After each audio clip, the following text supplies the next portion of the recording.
Bismillahirrahmanirrahim. Assalamualaikum warahmatullahi wabarakatuh. Innal hamdalillah nahmaduhu wa nasta'inuhu wa nastaghfiruh. Wa na'udzu billahi min shururi anfusina wa min sayyiati a'malina. May yahdihillahu fala mudilla lahu wa may yudlilhu fala hadiya lahu.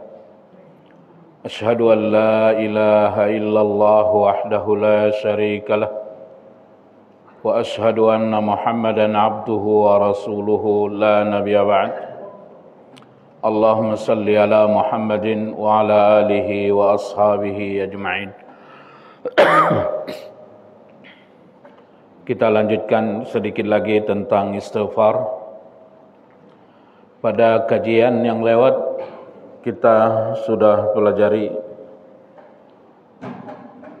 sebahagian tentang kapan atau waktu-waktu beristighfar kepada Allah Subhanahu wa taala.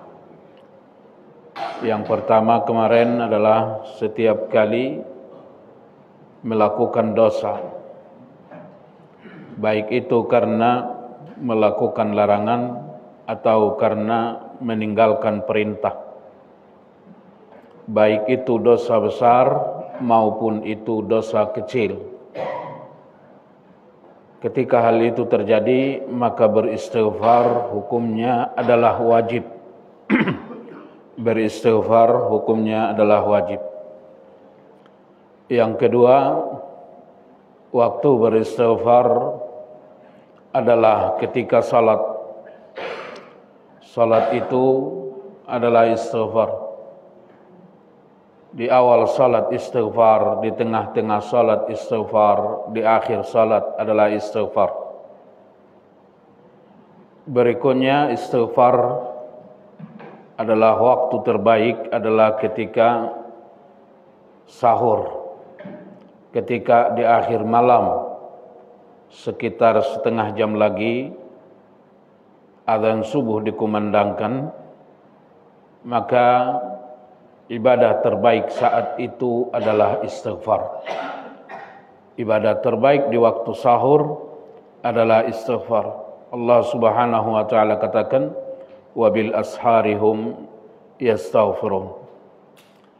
Berikutnya waktu istighfar adalah ketika selesai dari kamar mandi, ketika selesai melakukan qada hajat. Karena kalau Allah Subhanahu wa taala tidak mengizinkan seseorang untuk membuang hajatnya, maka dia akan mati. Maka dari itu, setelah keluar dari kamar mandi, disunnahkan untuk membaca istighfar, yaitu ghufranaka. Berikutnya istighfar diucapkan adalah ketika selesai, ketika menyolatkan jenazah dan selesai menguburkan jenazah. Ketika selesai menguburkan jenazah dan ketika mensolatkan jenazah. Nah, jadi kalau seseorang sudah wafat, antara lain adalah hal yang bisa untuk menghapuskan dosa. Kalau sudah meninggal seseorang, adalah doa saudara-saudaranya, sahabat-sahabatnya yang masih hidup, yaitu ketika mereka meminta istighfar kepada Allah Subhanahu wa taala. Maka kalau ada orang yang meninggal dunia, kita diberikan Allah janji kalau kita ikut mensalatkan jenazah, Allah berikan pahala 1 qirat. Allah berikan pahala 1 qirat. 1 qirat itu kalau pahalanya ditimbang, nanti beratnya seperti beratnya gunung Uhud. yang udah ke Mekah bisa melihat bagaimana besarnya Gunung Uhud. Kira-kira kalau ditimbang itu bagaimana itu sangat berat. Begitulah besarnya pahala mensalatkan jenazah. Kenapa seperti itu? Allah janjikan pahala yang sangat besar bagi orang yang mensalatkan jenazah adalah agar supaya kita tertarik, kita ikhlas untuk memohon ampun, memohon istighfar kepada Allah terhadap keluarga kita, saudara kita yang sudah wafat. Karena kalau seseorang sudah wafat, antara lain yang akan bisa menghapuskan dosa yang tersisa di saat kematian tiba adalah permohonan ampun dari orang-orang yang masih hidup. Permohonan ampun dari orang-orang yang masih hidup. Maka Allah berikan janji pahala yang besar bagi orang yang mensalatkan jenazah. Allah berikan janji 1 qirat pahala. Maka kalau kita melakukan salat jenazah adalah hal yang doa terpenting di dalam salat jenazah itu adalah minimal Allahumma ghfir lahu, ya Allah ampuni orang ini, ampuni jenazah ini, dan doa-doa yang berikutnya. Berikutnya, kalau seseorang sudah masuk ke dalam barzakh, seseorang masuk ke dalam barzakh, hal yang paling penting, doa yang paling penting untuk orang ini adalah kembali kita memanjatkan doa kepada Allah supaya dosanya diampuni Allah. 1. Yang kedua, agar supaya Allah Subhanahu wa taala mengajari dia agar supaya dia bisa menjawab pertanyaan-pertanyaan malaikat. Ya, kemarin saya sudah sampaikan bahwa kalau orang sudah masuk ke dalam kubur itu sangat ngeri. Coba Anda bayangin. Luar biasa. Kuburan yang sangat sempit, kuburan yang sangat gelap. Lalu datang malaikat yang sangat angker bertanya, ini pintu gerbang akhirat. Malaikat itu bertanya, man rabbuka, man nabiyuka, ma dinuka. 3 pertanyaan. Kalau orang itu tidak diajari Allah, tidak diilhamkan Allah kepada dia untuk bisa menjawab pertanyaan itu, tidak ada yang bisa menjawabnya. Tidak ada yang bisa menjawabnya. Tapi kalau kita ketika di dunia beriman kepada Allah, istiqamah beribadah kepada Allah, apalagi kita terus-menerus belajar agama Allah, Allah akan ajari. Itu kemarin yang kita sudah pelajari bahwa orang yang menolong agama Allah, dia akan diberikan Allah kekuatan iman. Allah akan berikan kepada dia pertolongan-pertolongan di dunia dan di akhirat. Allah akan berikan kepada dia kekuatan dalam beribadah. Allah akan berikan kepada dia husnul khatimah. Allah akan berikan kepada dia ilham untuk bisa menjawab pertanyaan malaikat di kubur. Allah katakan, in tansurullah yansurukum wa yuthabbit aqdamakum. Jika kamu tolong Allah, Allah akan tolong kamu. Dan Allah akan tetapkan imanmu. Allah akan kuatkan engkau beribadah. Allah akan matikan engkau husnul khatimah. Allah akan jadikan engkau mampu menjawab pertanyaan malaikat. Maka Allah katakan dalam Al-Quran, yuthabbitullahu alladhina amanu bil qawli thabit fil hayatid dunya wal akhirah. Allah akan berikan kepada kita kemampuan untuk menjawab pertanyaan di dalam kubur. Maka ketika malaikat bertanya, "Man rabbuka?" Dia bilang, "Allahu Rabbi." "Man nabiyuka?" Siapa nabimu? Dia mengatakan, "Muhammad adalah nabiku." Lalu malaikat itu bertanya, "Apa agamamu?" Dia bilang, "Agamaku adalah Islam." Agamaku adalah Islam. Ini pertanyaan ini dilatih enggak setiap hari? Raditu billahi rabbah wa bil islami wa bi Muhammadin. Kapan dibaca? Pagi petang. Nah, kalau kita diberikan Allah kemampuan untuk menjawab pertanyaan ini, lalu malaikat bertanya di akhir, "Dari mana kau tahu itu semua?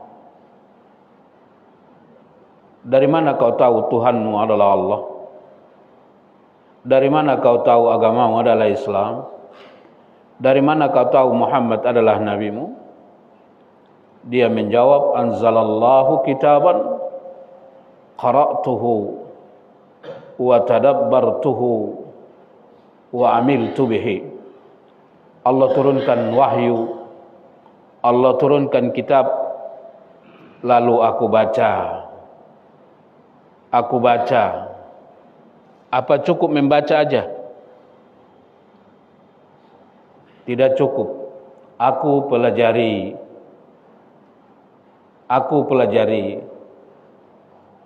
Jadi banyak orang belajar baca Quran, ia rajin, tapi enggak belajar maknanya. Ada orang belajar makna juga, tapi buat pintar doang, pintar berdebat. Tidak ada gunanya. Adalah untuk diamalkan. Anda sepintar apapun, sebanyak apapun tahu ayat dan hadis, kalau tidak diamalkan tidak ada gunanya. Tidak ada gunanya. Hati-hati, banyak orang menuntut ilmu supaya pintar, supaya dilihat orang hebat, bacaan Al-Qur'annya fasih, ilmunya banyak, tapi amalnya nol. Amalnya malas. Tidak ada gunanya. Maka ketika dia bisa menjawab, dia berkata, "Anzalallahu kitaban qara'tuhu wa tadabbartuhu wa amiltu bihi." Allah turunkan Al-Quran, lalu aku baca, kemudian aku pelajari, dan aku amalkan. Maka kubur itu berubah, yang gelap menjadi terang, yang sempit menjadi lapang, lalu kubur itu menjadi taman surga bagi dia sampai hari kiamat. Kubur itu menjadi taman surga bagi dia sampai hari kiamat. Selama dia di barzakh, maka dia akan terus melihat surga yang sedang menunggu dia sampai hari kiamat itu terjadi. Nah, itu adalah akan terjadi kalau kita bisa menjawab pertanyaan malaikat di barzakh. Pertanyaan malaikat di barzakh. Nah, maka dari itu doa terpenting bagi orang yang habis dikuburkan adalah Allahumma ighfir lahu, satu. Yang kedua, Allahumma tsabbithu bil qawli tsabit. Ya Allah, tetapkanlah lisannya agar supaya ia bisa menjawab pertanyaan malaikat. Nah, jadi kalau kita menguburkan jenazah,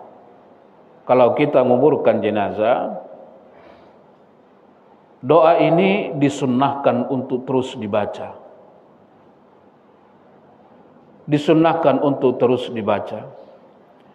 Nabi SAW katakan, kalau aku wafat, jangan langsung kalian tinggalkan aku di dalam kuburanku. Berdirilah kalian sekedar untuk memotong onta dan membagi-bagi dagingnya. Memotong onta dan membagi daging. Lama enggak itu? Ya, berdirilah kalian di samping kuburanku sekedar memotong onta dan membagi-bagi dagingnya, karena aku sangat terhibur dengan keberadaan kalian di atas kuburanku. Nah, jadi jenazah di dalam barzakh terhibur dengan keberadaan keluarga dan saudaranya yang ada di atas barzakh.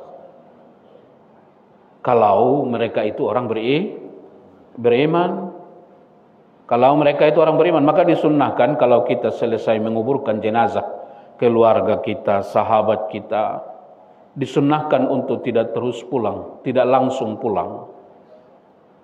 Berdiri dulu di situ sekedar setengah jam, boleh lebih. Dan untuk apa? Terus untuk berdoa kepada Allah. Terus berdoa. Ucapkan Allahumma tsabbithu bil qawli tsabit. Ya Allah, tetapkan lisannya untuk menjawab pertanyaan malaikat-malaikatmu. Maka dari itu Nabi sallallahu alaihi wasallam katakan, setelah beliau menguburkan salah satu jenazah Ansar, Nabi katakan, "Qumu, berdiri kalian semua, wahai para sahabat. Wasaluhu tsabat." Kata Nabi, berdiri kalian, mohonkan kepada saudara kalian ini as-sabat, agar supaya ia bisa menjawab pertanyaan malaikat. Nah, jadi Nabi katakan berdiri kalian semua. Akhlasu lahu du'a. Dalil bahwa adab untuk mendoakan jenazah dikubur berdiri, bukan duduk. Bahkan yang paling aneh lagi, kadang ada daerah itu kalau jenazah itu sudah dikubur, dia gelar tikar. Tikar yang membalut jenazah itu digelar di atas kuburan itu. Lalu ustadz itu duduk di atas kuburan itu. Boleh enggak? Enggak boleh duduk di atas kuburan. Kata Nabi, daripada duduk di atas kuburan lebih baik duduk di atas bara api. Enggak boleh duduk di atas kuburan. Nah, maka Nabi katakan berdiri kalian. Jadi adab mendoakan jenazah adalah berdiri ketika dikubur dan ketika mensolatkan jenazah. Jadi kenapa harus berdiri? Kita nggak tahu itu, perintahnya seperti itu. Maka solat jenazah nggak ada rukuknya, nggak ada sujudnya. Berdiri.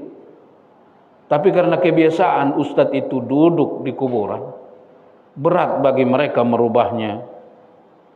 Apa keberatannya untuk berdiri? Kalau mensolatkannya di masjid, kenapa Anda berdiri? Anda nggak sujud? Nah, kata Nabi, berdirilah kalian, ikhlaskan doa, mohonlah kepada Allah agar supaya saudara kalian ini diampuni Allah, agar supaya saudara kalian ini diberikan Allah ketetapan dalam lisannya untuk menjawab pertanyaan malaikatnya. Nah, jadi banyak orang ketika mendoakan jenazah dikubur, doanya nggak pas. Doanya nggak pas. Kadang-kadang ustadznya bilang, Rabbi ghfirli wali walidayya warhamhuma kama rabbayani shaghira. Ya Allah, ampuni aku dan kedua orang tuaku. Enggak salah sih. Tapi yang dia doakan adalah dia dan orang tuanya. Jamaahnya bilang amin, kan gitu ya. Padahal yang perlu didoakan di saat itu adalah jenazah supaya diampuni Allah dan supaya jenazah ini bisa menjawab pertanyaan malaikat.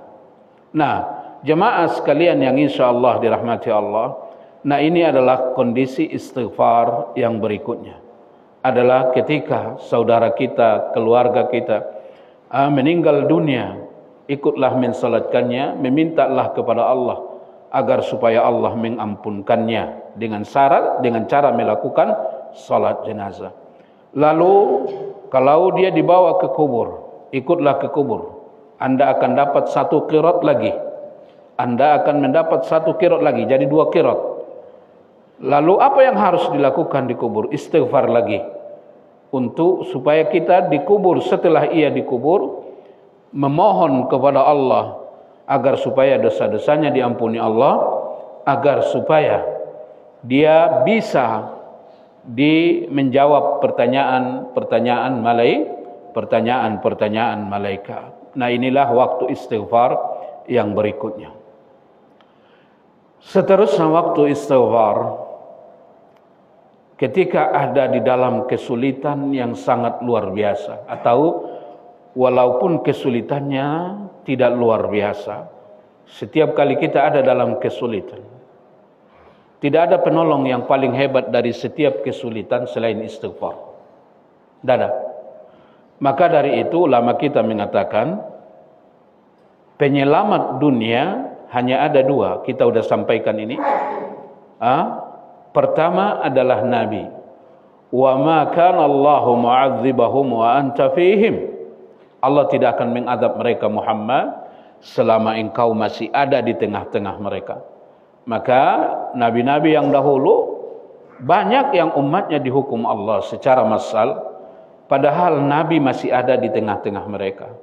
Hal itu tidak terjadi kepada umat Muhammad.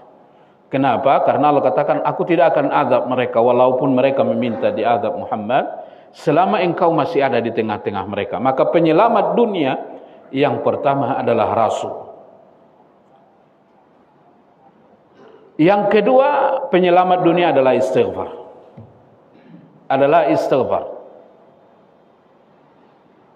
Satu sudah tidak ada lagi, Rasul telah wafat. Tinggal satu lagi, yaitu istighfar. Wa ma kana Allahu mu'adzibahum wa hum yastaghfirun. Dan Allah tidak akan hukum mereka. Allah tidak akan hukum mereka selama mereka beristighfar. Jadi kalau ada kesulitan-kesulitan, tidak ada solusi terhebat dari kesulitan itu selain istighfar.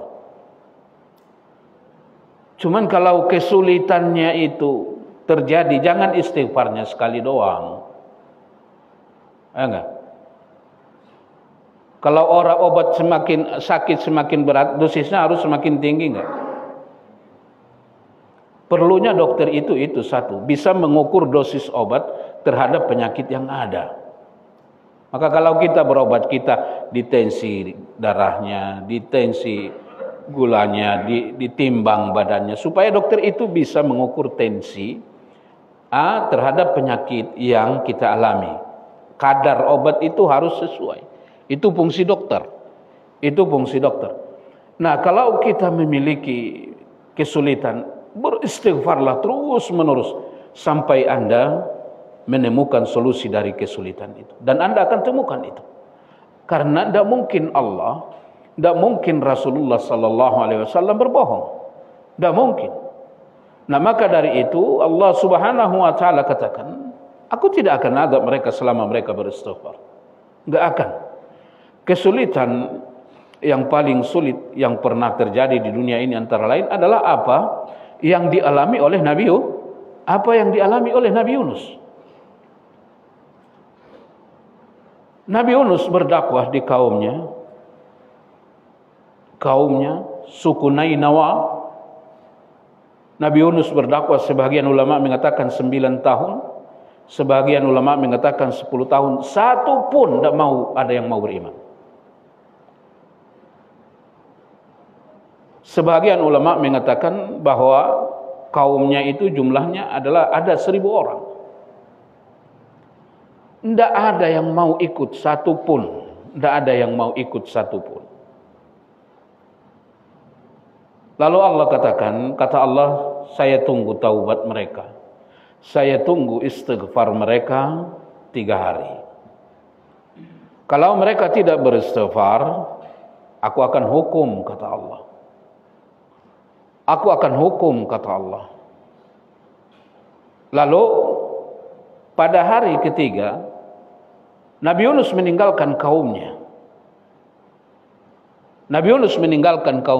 Padahal Allah enggak suruh dia meninggalkan kaumnya. Yang Allah bilang apa tadi?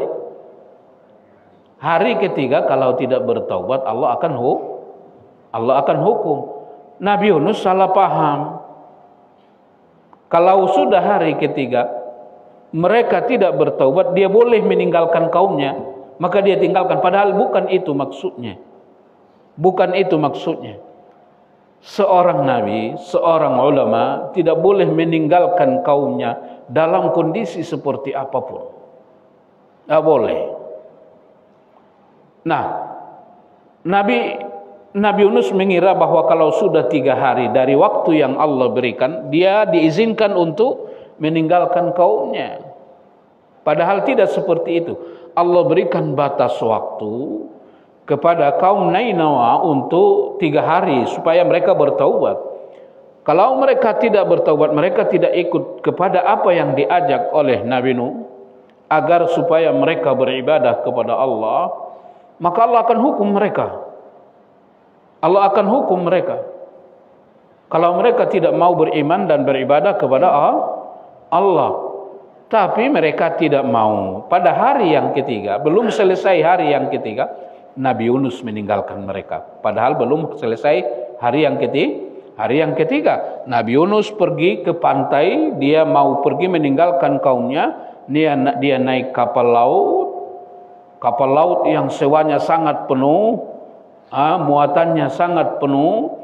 Lalu di tengah lautan, ini kapal ini goyang. Kata nahkodanya, ini harus ada yang turun, harus ada yang dibuang ke laut. Sebenarnya semua yang di kapal itu berpikir yang harus dibuang itu, karena nahkoda bilang harus dibuang 1 orang. Yang harus dibuang itu siapa? Adalah Nabi Yunus yang memaksakan diri. Yang sebenarnya tidak lagi muat, tapi dia paksakan dirinya. Tapi kaumnya itu sebenarnya enggak tega menyuruh dia untuk supaya dia yang menyeburkan diri ke laut. Kenapa? Karena sebenarnya mereka tahu kalau dia adalah orang baik. Kalau dia adalah orang baik, mereka tahu. Karena bagaimanapun orang baik itu adalah orang yang beriman dan yang beribadah pada Allah. Ya. Maka kalau ditanya, kenapa kita harus beriman dan beribadah kepada Allah? Karena tidak ada kebaikan seorang manusia kalau dia tidak beriman dan tidak beribadah kepada Allah. Tidak ada keindahan dalam hidupnya, tidak ada makna dalam hidupnya, tidak ada kebaikan dalam hidupnya kalau dia tidak beriman, kalau dia tidak beribadah. Yakin gak itu, Pak? Kalau Anda tidak beriman, Anda tidak beribadah, Anda punya uang banyak, Anda pergi ke tempat perbelanjaan yang sangat mewah. Kira-kira komentar Anda, komentar semua orang pada Anda, apa kira-kira? Apakah mereka mengatakan, waduh dia itu orang baik? Ada begitu enggak kira-kira? Enggak ada sama sekali nilai yang Anda dapatkan. Enggak ada. Enggak ada. Anda punya uang yang banyak, punya istri yang cakep, Anda pergi berenang ke lautan, Anda bermain di pantai. Ada enggak orang bilang itu orang baik banget? Ada enggak? Enggak ada. Enggak ada nilai sama sekali, apalagi kebaikan, enggak ada. Enggak ada. Jadi enggak ada sama sekali harganya manusia ini kalau dia tidak beriman. Kalau dia tidak beribadah, enggak ada sama sekali. Karena semua makhluk tunduk kepada Allah. Benda-benda padat tunduk enggak kepada Allah? Tunduk. Kata Allah, bahkan batu itu keluar air dari dalam batu, itu adalah karena batu itu takut sama Allah. Semua makhluk bertasbih kepada Allah. Nah, jadi jangan kira manusia ini ada manfaatnya, ada nilainya, ada harganya, apalagi kebaikannya. Kalau tidak beriman, tidak beribadah, enggak ada sama sekali. Inna aradna al-amanata 'ala as-samawati wal ardi wal jibal fa abaina ay yahmilnaha wa ashfaqna minha wa hamalaha al-insan innahu kana zaluman jahula. Kata Allah, awalnya aku tawarkan amanah itu kepada langit dan bumi serta isinya. Apa itu amanah? Adalah amanah di situ adalah beriman dan beribadah. Awalnya kata Allah, aku tawarkan amanah itu kepada langit bumi, kepada gunung-gunung. Mereka enggan karena penawaran di sini adalah bukan terpaksa, penawaran sukarela. Lalu amanah itu diambil oleh manusia, kata Allah. Amanah itu diambil oleh manusia. Nah, tugas untuk beribadah itu diambil oleh manusia. Diambil oleh manusia. Maka kalau manusia itu beriman dan beramal, maka dia makhluk terbaik dari malaikat sekalipun. Orang yang beriman dan beramal salih, kata Allah, ulaika khairul bariyah. Mereka adalah makhluk terbaik dari malaikat sekalipun. Mereka adalah makhluk terbaik kalau manusia itu beriman dan beramal salih. Tapi kalau manusia itu tidak beriman dan beramal salih, apa kata Allah? Ulaika syarrul bariyah. Mereka adalah makhluk paling jelek. Mereka adalah makhluk paling jelek.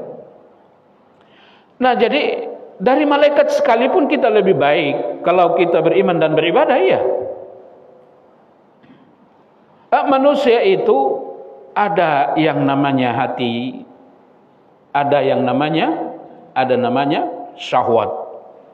Ada namanya hati, ada namanya syahwat. Apa yang Allah taruh di dalam hati itu? Yang ditaruh Allah dalam hati itu adalah iman. Jadi tempat iman itu ada di dalam hati. Takut itu ada di dalam hati. Kalau hati, qalbun dalam bahasa Arab, apa artinya selama ini? Yang kita tahu qalbun itu apa? Hati atau jantung? Karena Bapak udah tahu. Tapi selama ini pemahaman orang hati itu ya hati. Sebenarnya qalbun itu al-qabd, adalah jantung. Tapi apa yang dipahami ya udah itulah. Maka kalau takut, yang terasa takut itu apa? Di jantung atau di hati? Kalau terjadi takut, yang deg-degan itu apa? Hati atau jantung? Iya, jantung. Nah, di dalam hati itu Allah taruh iman, Allah taruh takut, Allah taruh cinta kepada Allah, Allah taruh tawakal, Allah taruh dan lain-lain. Allah taruh dan lain-lain. Nah, lalu ada namanya nafsu. Nafsu itu di mana tempatnya? Nafsu itu tempatnya bukan di hati, tapi nafsu itu di semua anggota tubuh. Nafsu itu di semua anggota tubuh. Allah taruh nafsu itu di mata sehingga ada keinginan mata untuk melihat. Allah taruh nafsu itu di tangan sehingga ada keinginan tangan memegang. Allah taruh nafsu itu ketika di kaki sehingga ada keinginan untuk melangkah. Allah taruh nafsu itu di telinga sehingga ada keinginan untuk mendengar. Nah, cuman kadang-kadang yang paling bandel yang ada di dalam diri kita adalah nafsu, ya enggak? Hati kita udah bilang lihat yang benar, nafsu bilang, matanya bilang enggak. Kan gitu. Tidak ada yang bisa menundukkan nafsu kecuali takut sama Allah. Wa amma man khafa maqama rabbih wa nahan nafsa 'anil hawa. Siapa yang takut sama Allah dan dia akan mampu melawan syahwatnya, mengendalikan syahwatnya. Nah, jadi kita kembali kepada kajian kita. Tidak ada manfaatnya manusia ini kalau dia tidak beriman. Tidak ada nilainya, tidak ada kebaikannya. Tapi kalau dia beriman, dia beribadah kepada Allah, dia lebih baik dari malaikat sekalipun, karena malaikat hanya punya akal, tidak punya nafsu, tidak punya syahwat, tidak punya syahwat. Nah, ada binatang dia punya syahwat, dia tidak punya akal. Dia tidak punya akal, dia punya syahwat. Ada benda padat, tumbuh-tumbuhan, benda-benda, tidak punya syahwat, juga tidak punya akal. Tidak punya syahwat, juga tidak punya akal. Nah, manusia punya akal, dia punya syahwat. Dia punya syahwat. Nah, karena dia punya dua-duanya, kalau dia beriman dan beribadah kepada Allah, maka dia adalah khairul bariyah. Dia adalah makhluk terbaik. Kalau dia beribadah, dia beriman kepada Allah. Tapi kalau namanya manusia, jin dan manusia tidak beriman, tidak beribadah, maka dia adalah syarrul bariyah, makhluk terjelek sekalipun dari binatang. Sekalipun dari binatang, dia makhluk terjelek. Tidak ada manfaatnya sama sekali. Tidak ada manfaatnya sama sekali. Tidak ada harganya. Tidak ada harganya sekalipun dibandingkan dengan sebuah bangkai. Tidak ada. Nah, jadi apa namanya? Manusia akan jadi baik, akan menjadi berharga, akan selamat dunia akhirat kalau dia beriman dan beribadah kepada Allah. Kita sudah pelajari itu kemarin, ya. Nah, jadi kaumnya Nabi Nuh tidak mau menerima dakwah itu, tidak mau menerima. Satu orang pun tidak mau beriman, tidak ada yang mau beriman, tidak ada yang mau beribadah kepada Allah. Akhirnya Nabi Nuh marah. Nabi Nuh marah, lalu Nabi Nuh meninggalkannya. Padahal dia tidak boleh meninggalkannya.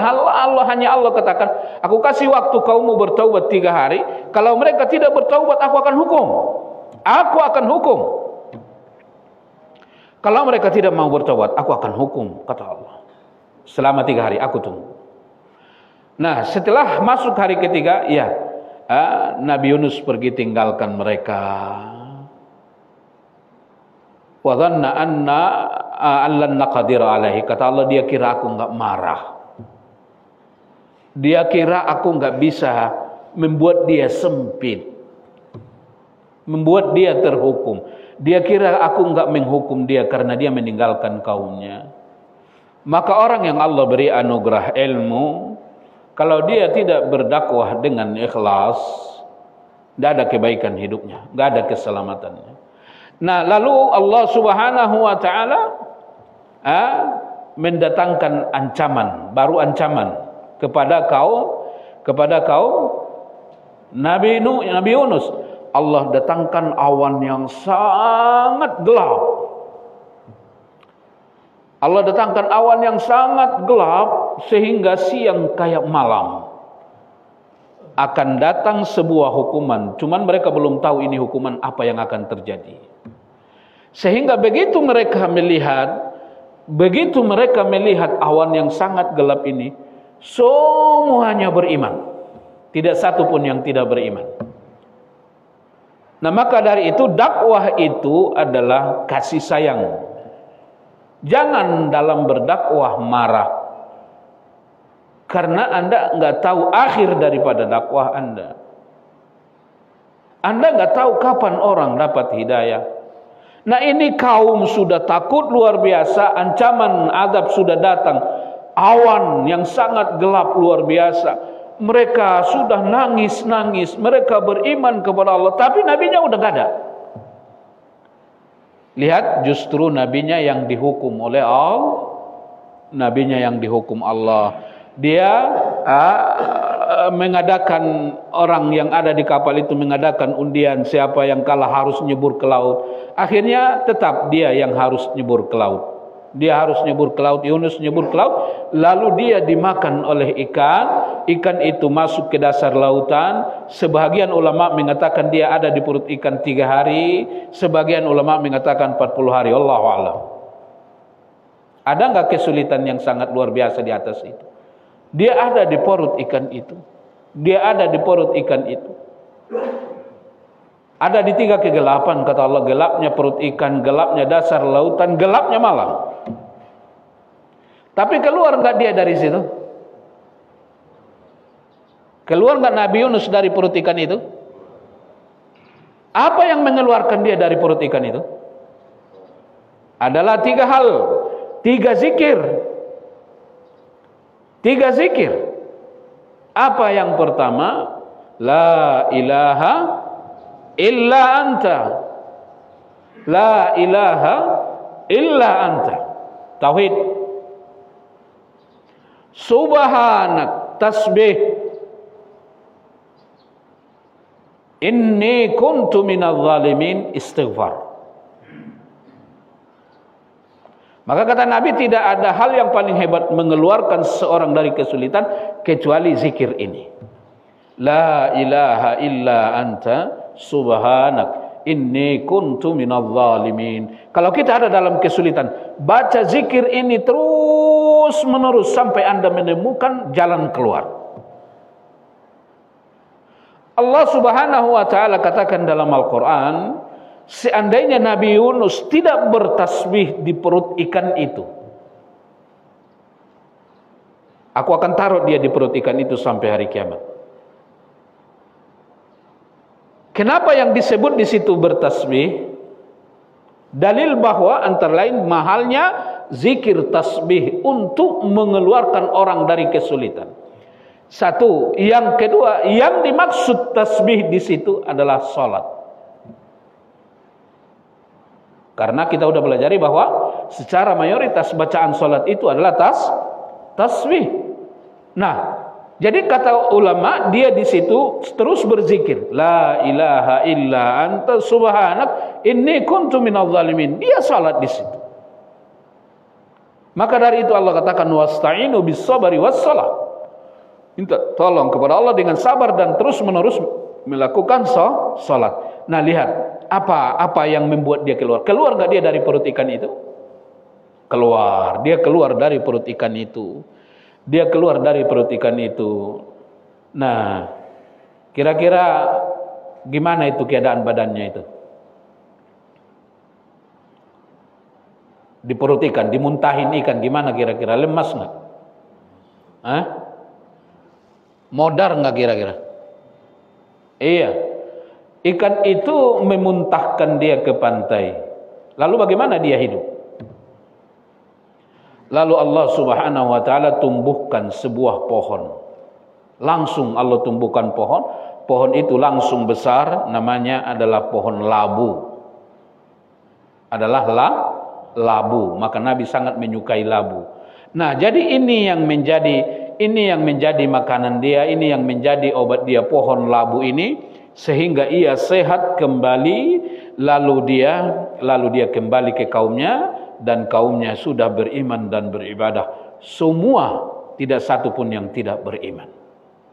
Nah, lihat apa yang menjadi sebab dia keluar dari perut ikan itu adalah istighfar. Dia mengatakan la ilaha illa anta subhanak inni kuntu minadh zalimin. Ini adalah salah satu lafaz istighfar. Karena lafaz istighfar itu bermacam-macam. Anda boleh baca yang manapun. Jemaah sekalian yang insyaallah dirahmati Allah Subhanahu wa taala. Maka dari itu kapan kita harus beristighfar? Adalah ketika kita mengalami kesulitan dalam hidup. Beristighfarlah. Tidak ada penyelamat dan solusi terbesar dalam kehidupan kita selain daripada istighfar. Kalau ada terjadi kesulitan hidup, terus beristighfar, jangan berhenti sampai Anda mendapatkan solusi. Ibnu Taimiyah rahimahullah katakan, kalau Anda mendapatkan kesulitan, Anda beristighfar 1000 kali, Anda akan merasakan solusi yang Anda akan dapatkan. Ya, nah jadi kalau terjadi kesulitan, bukan air mata yang harus diteteskan, tidak akan keluar itu kesulitan, tidak. Yang harus terus menerus dilakukan adalah istighfar. Istighfar terus menerus. Allah yang berjanji, Nabi yang berjanji. Ya, berikutnya yang terakhir, dua lagi. Kapan harus beristighfar? Ketika Anda memohon kepada Allah. Ketika Anda ingin berdoa kepada Allah, berdoa apa saja untuk kebaikan, beristighfarlah kepada Allah. Karena terkadang doa seseorang terhalangi karena dosa yang ia lakukan. Lihat apa kata Allah dalam Al-Quran mengutip perkataan Nabi Nuh, ya qaumi istaghfiru rabbakum innahu kana ghaffara. Wahai kaumku, beristighfarlah kalian. Terjadinya hukuman karena dosa. Beristighfarlah kalian. Kalau kalian beristighfar, yursilis sama alaikum midrara. Kalau kalian beristighfar, Allah turunkan kepada kalian hujan yang deras. Artinya Allah berikan pada kalian rizki. Kenapa Allah katakan hujan yang deras? Karena sumber rizki manusia adalah air. Jadi manusia itu terdiri dua unsur, ruhiyah, jasadiyah. Ruh, jasad. Dua-duanya punya kebutuhan. Kebutuhan ruh apa? Kebutuhan ruh adalah wahyu. Ini turun dari mana? Wahyu turun dari langit. Itu tugas siapa? Adalah tugas Jibril. Kebutuhan jasad manusia adalah air. Turun dari mana? Dari langit juga. Tugas siapa? Tugas Mikail. Jadi wahyu membuat hidup hati manusia, ruh manusia. Air membuat jasad manusia hidup. Allah turunkan hujan, lalu tumbuh tumbuhan, lalu ada binatang, air jadi minuman. Jadi kalau sudah turun hujan ada tumbuh-tumbuhan. Kalau udah ada tumbuh-tumbuhan ada binatang. Kalau udah ada binatang ada susu. Jadi pintu rizki manusia selama di dunia hanya 4. 2 sumber makanan, 2 sumber minuman. Sumber makanan adalah tumbuh-tumbuhan dan binatang. Sumber minuman adalah air dan susu. Ini yang 4 ini gak ada kalau gak turun hujan. Kalau sumber rizki manusia ketika mereka ada di perut ibu mereka hanya 1, palasenta ibunya. Dia keluar dari perut ibunya selama 2 tahun, sumber rizkinya hanya ada 2, ASI ibunya. ASI ibunya. Kalau sudah 2 tahun ASI ini harus diputus, jadi bertambah menjadi 4 jalur. Nah itu tadi, tumbuh-tumbuhan, binatang, air, susu. Kalau sudah mati, kalau dia orang beriman, menjadi 8, maka pintu surga adalah 8. Maka dari itu Allah katakan, bertawabatlah, beristighfarlah kalian. Kalau kalian beristighfar, Allah akan turunkan hujan yang deras. Allah akan turunkan hujan yang deras. Artinya Allah akan berikan padamu rizki. Kalau kau beristighfar. Kalau kau mau meminta rizki, beristighfar dulu. Ini waktu beristighfar. Yang kedua, Allah akan berikan kepadamu kekuatan dalam fisik.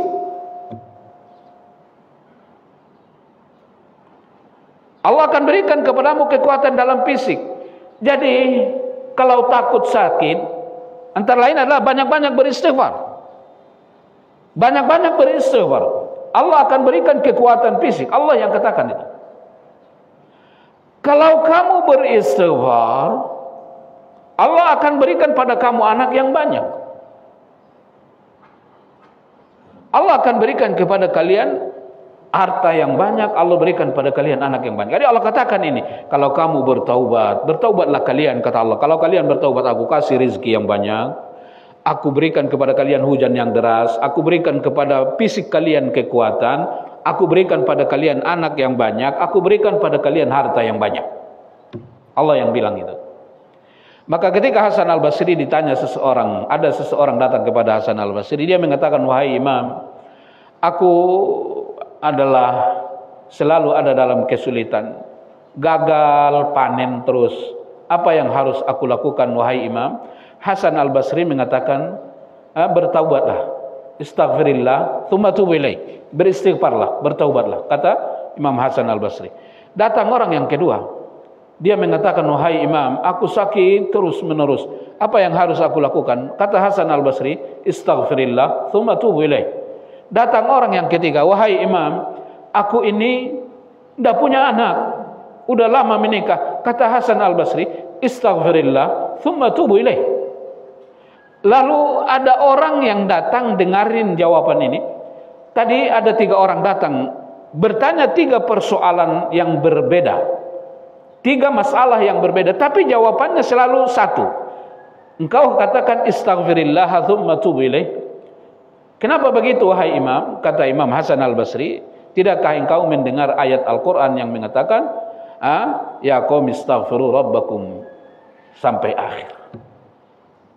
Nah maka dari itu ketika kita ingin mendapatkan rezeki, meminta rezeki, ketika fisik ingin sehat, ketika ingin punya anak, ketika kita ingin punya harta yang banyak, ketika ingin meminta apapun yang namanya kebaikan dunia akhirat, maka awali dengan banyak-banyak beristighfar. Ini adalah waktu istighfar. Waktu istighfar yang terakhir adalah bebas waktu. Beristighfarlah sebanyak-banyaknya. Lagi nyetir, lagi masak, lagi kerja, lagi jalan, lagi ngapain pun, kecuali dalam keadaan qada hajat, terus meneruslah basahi lisan dengan istighfar. Nabi SAW katakan, nanti di hari kiamat, kata Nabi, ketika seseorang diberikan Allah catatan amal, lalu dia buka catatan amalnya, sangat beruntung dan sangat bahagia, sangat gembira sekali orang yang melihat di dalam catatan amalnya banyak tulisan astaghfirullah. Ya, nah jadi setiap kita mengucapkan astaghfirullah tentu itu dicatat malaikat. Dan ketika nanti catatan amal ini dibuka, lalu kita melihat di dalam catatan amal kita banyak tulisan astaghfirullah. Ini luar biasa membuat dosa kita diampuni, membuat kita bahagia, membuat kita sangat senang sekali. Nah jemaah sekalian, maka dari itu istighfar yang terakhir adalah bebas waktu, bebas jumlah, bebas tempat, kecuali di tempat-tempat qada hajat, ya. Nah jemaah sekalian, maka dari itu banyak-banyak beristighfar kepada Allah, karena istighfar ini adalah ibadah yang sangat luar biasa untuk menghapuskan dosa. Coba bayangin. Syaitan mengatakan, ya Allah, aku bersumpah, aku akan sesatkan manusia selama ruh mereka ada di kerongkongannya. Apa kata Allah? Allah jawab, aku akan pasti maafkan mereka selama mereka mau beristighfar sampai ruhnya ada di kerongkongannya. Maka istighfar adalah penyelamat. Allah katakan, wahai hambaku, aku tidak peduli walaupun itu dosamu sepenuh antara langit dan bumi. Kalau engkau beristighfar, aku akan ampuni semua. Aku akan ampuni semua. Nah itu istighfar. Nah jadi istighfar ini benar-benar adalah penyelamat manusia dunia akhirat. Sampai ruh kita di kerongkongan, banyak-banyaklah beristighfar. Allah katakan, aku akan tunggu istighfarnya. Aku akan tunggu istighfarnya sampai ruhnya ada di kerongkongannya. Jemaah sekalian, maka dari itu Allah haramkan istighfar sama iblis. Allah haramkan istighfar sama iblis. Iblis tidak bisa beristighfar, maka enggak ada keselamatan bagi iblis. Tidak ada keselamatan bagi iblis. Iblis itu awalnya adalah makhluk yang sangat saleh, tapi dia tidak mau melakukan perintah. Bedanya dengan Adam melakukan larangan. Adam melakukan larangan, iblis meninggalkan perintah. Sama-sama jatuh mereka berdua pada dosa yang besar. Tapi Adam selamat dan kembali ke surga adalah karena istighfar. Iblis awalnya dia adalah makhluk yang beribadah kepada Allah. Kira-kira jahatan mana iblis dari Firaun?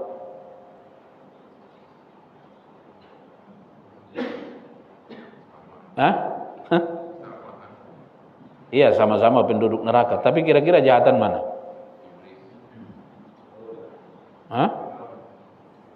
Apa dalilnya? Iya. Iblis kalau ngomong sama Allah selalu Rabbi, Tuhanku. Anzirni, Rabbi anzirni ila yaumil qiyamah.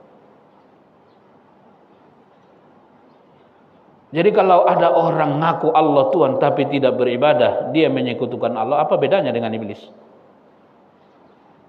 Iblis juga ngaku Tuhan adalah Allah. Maka lihat kalau iblis ngomong sama Allah, Rabbi. Tapi kalau Fir'aun ngomongnya apa? Ana rabbukum. Saya Rabb kalian. Tidak pernah Fir'aun mengatakan Allah Rabb. Tidak pernah. Jadi sebenarnya Fir'aun itu lebih durhaka dari iblis. Iblis mengakui Allah sebagai Tuhan.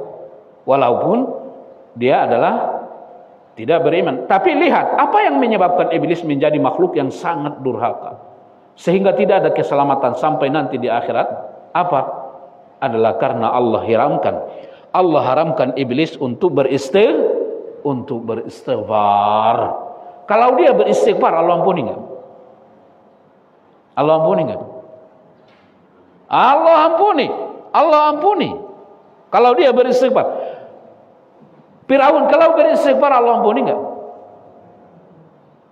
Jibril bilang kepada Rasulullah Muhammad, kalau seandainya kau lihat aku ketika Fir'aun ditenggelamkan, aku sangat sibuk.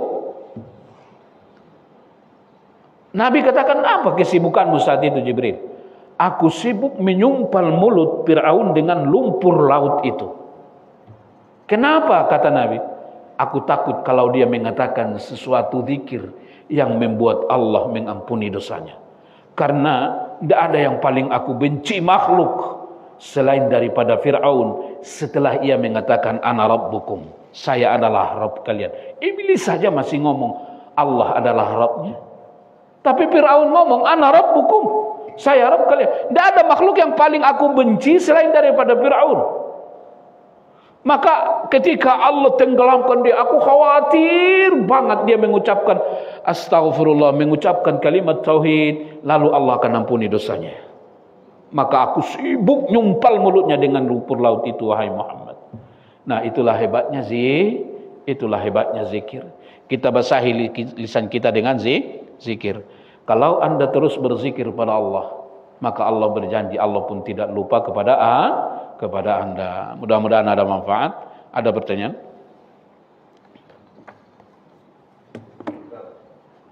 Kadang-kadang kita kalau kaget itu sering istighfar itu sesuai dengan sunnah enggak? Apa?